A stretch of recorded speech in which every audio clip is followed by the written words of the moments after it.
This is TWiT. Chipotle, the restaurant chain, did formally announce that most, which was an interesting adjective, of its restaurants is that an adjective? Most of its restaurants? Most. I don't think it's an adjective. I don't know. What is it's not an adverb. I don't know. It's one of those things in the Twilight Zone. Were infected with credit card stealing malware. The reason I'm suspicious about mostness is that apparently it was their central corporate chain processing system. So why wouldn't it have been all of them? Sounds like all to me. Yeah. So here's the deal. The credit card details of purchases made from March 24th through April 18th may have been exposed.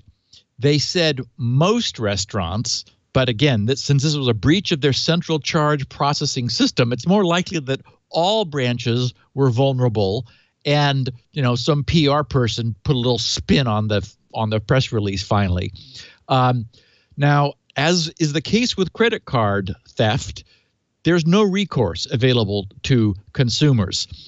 For back before the internet, well, not before the internet, early in the days of the internet, before I started just booking my own travel, I had a travel agent. And normally I'm just going to Northern California once a year.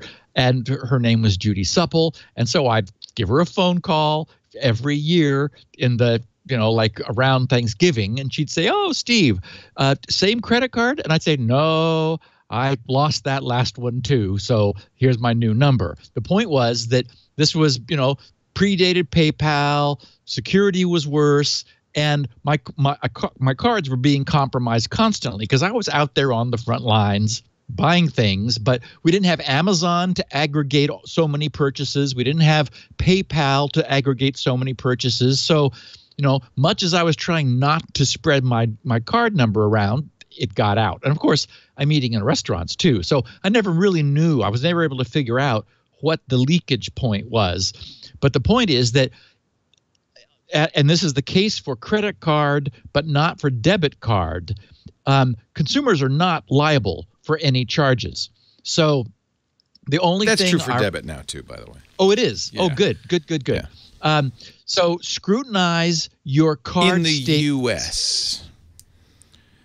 We have international listeners, so check in your country. Check the rules. Good. Yeah. So in the U.S., thank you. What you need to do is if you purchased from a Chipotle restaurant between the dates of March 24th and April 18th, your credit card information may have escaped. And the problem is, what the other thing we've seen is that there's normally a multi-month delay before that your information starts getting used. It's that they're aggregated, they're chopped up, they're processed, they're put on the dark web, they're bundled. It's not clear why it takes so long, but experience shows that it does. So unfortunately, if you have a credit card transaction at Chipotle between March 24th and April 18th, your credit card information may be out there.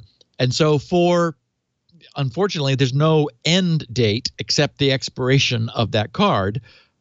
Just, pay a little extra attention to your credit card statements. And if you find something that you didn't purchase, which is what I used to do when I would, and normally the fraud detection stuff picks that up. I was getting, I think they had me on speed dial back in the day because it was like, did you purchase I don't remember even now there were some really funny things. It's like, no, I'm not in Germany. I've been in California the whole time.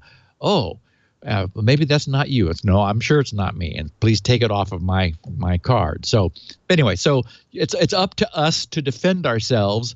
And unfortunately, that's the state of the world. And again, there isn't any point at which you're safe until the card that you used naturally expires, which at least changes the CVV code and then makes it much more difficult to use, presuming that the CVV was also captured as part of the purchase, which is not supposed to be, but sometimes it is.